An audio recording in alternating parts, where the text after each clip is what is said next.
Just when I thought I was out, they pulled me back in. Hey guys, welcome back to Cuphead, the game that not only started my channel, but also my slow descent into madness. Are you my dad? What? I'm at stage 5 of insanity, so let's just go straight into expert and bust my balls on the new bosses. And I'm gonna rank them from easiest to hardest, beginning at number 6. But before we begin, I wanna let you guys know I've started a Patreon where you can participate in polls, get some exclusive content and shoutouts at the end of my videos. You can even vote which is the worst shot to use per boss, and then I'll have to use the winners for my next challenge video. Now let's begin!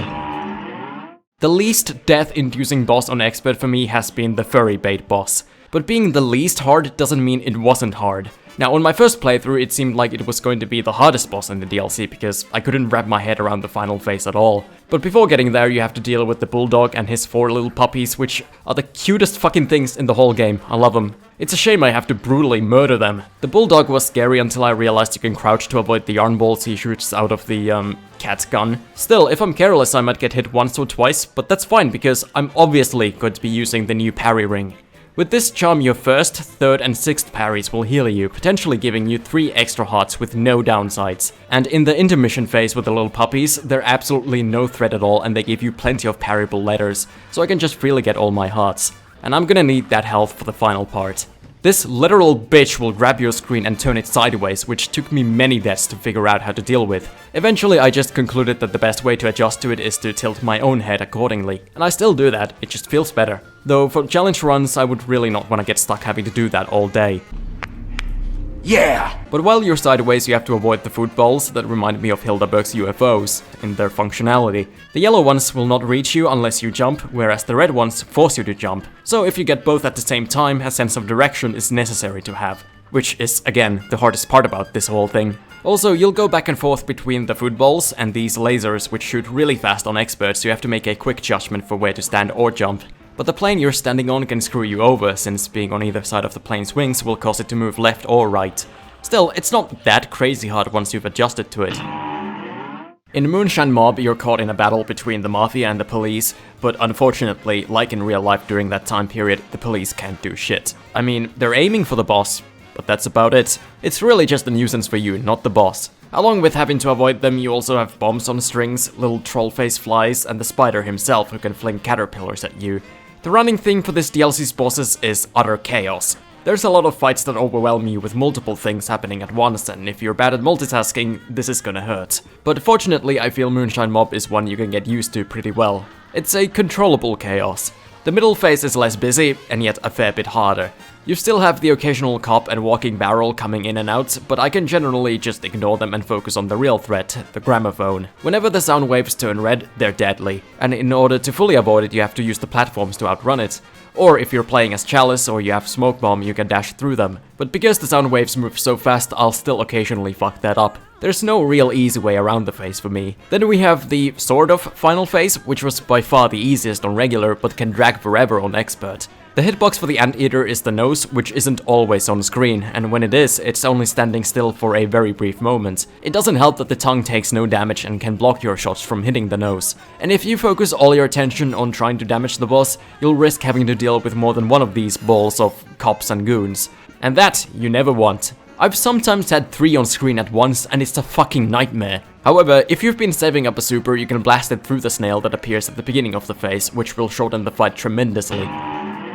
Glumstone the giant pain in the ass follows the theme of, oh my god, there's so much shit on the screen, and this time it's even more chaotic. And we all know the real boss isn't the giant, it's the fucking gnomes.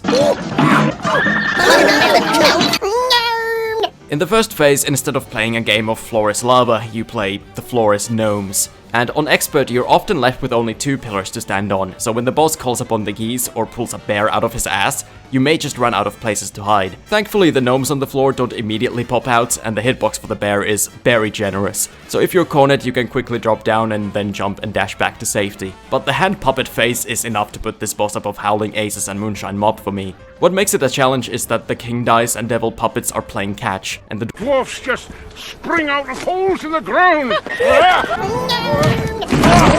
Thing is, you can't just memorize where the ball will go because the puppets keep changing height and angle at which they throw it, so there's pretty much no safe spots as far as I know. And if I focus too much on the puppets and the ball, I'll quickly get overwhelmed by the gnomes. But the reason why this boss is only mid-tier difficulty in this DLC is because as soon as you've survived the puppet phase, it's over. The last phase is really easy, even if it is hard to look at. Knowing that they developed a lot of the DLC during COVID, I imagine they had like a Zoom meeting where one of the devs was like, okay, we need to come up with which intestine the player will fight against. And then the other devs were like, which intestine? Which intestine? Okay, let's do that. That's the only explanation that there could be for creating whatever the fuck this unholy monstrosity is. But not only does the witch blob thing have very easy to dodge attacks, but there's also tons of easy parries for you. So again, use the parry ring and you're good.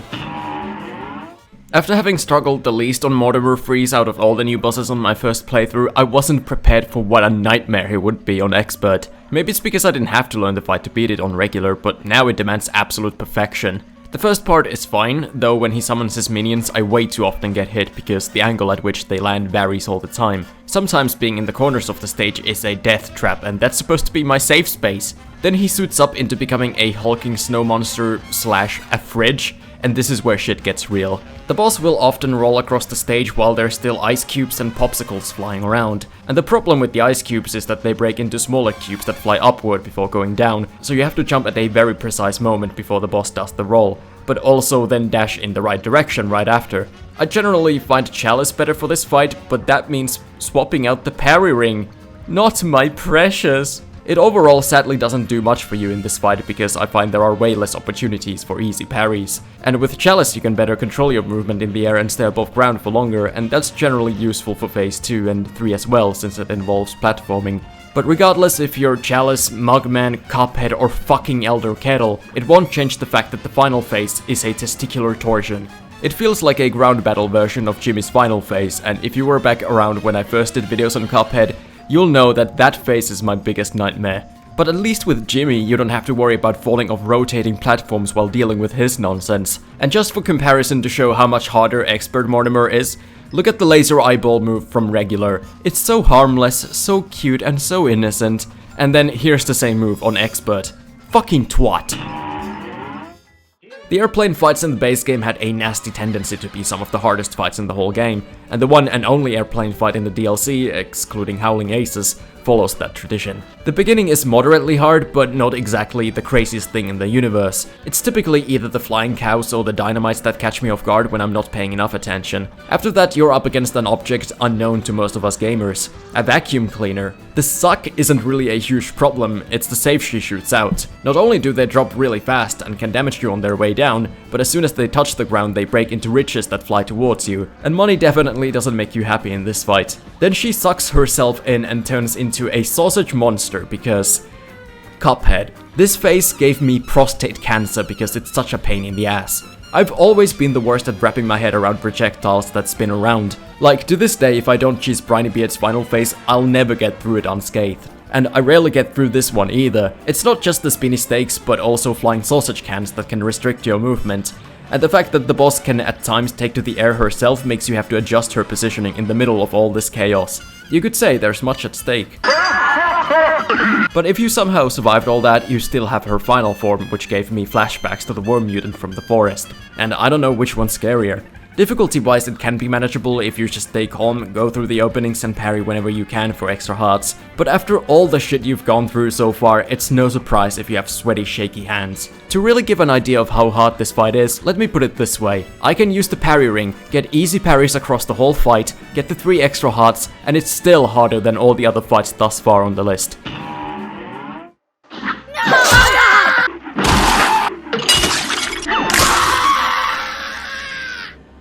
But by far the most brutal murder committed by Saltbaker is the killing of Magicat. He broke me. He just completely broke me. I feel I'm being punished for not having 5 eyeballs to keep track of every flying thing. I'm sorry. I'm genuinely sorry, Saltbaker, for not being born in fucking Chernobyl.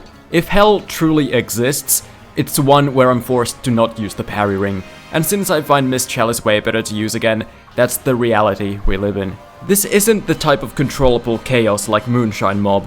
It's just an uncontrollable mess of projectiles coming in and out from everywhere, and there's fucking Calcifer from Howl's Moving Castle jumping around the screen. And on Expert, there's 2 of them because gotta have even more shit on the screen to add difficulty. Fortunately, Phase 2 is a little bit more relaxed gameplay-wise, though I had some trouble getting used to how much is going on visually. Whenever you damage the salt shakers enough, they fly straight into the chef's face, but there was just something about the aggressive, fast flight of the shakers that always distracted me. It just felt like something I would have to dodge, and it was hard to fight against my own instinct to do so.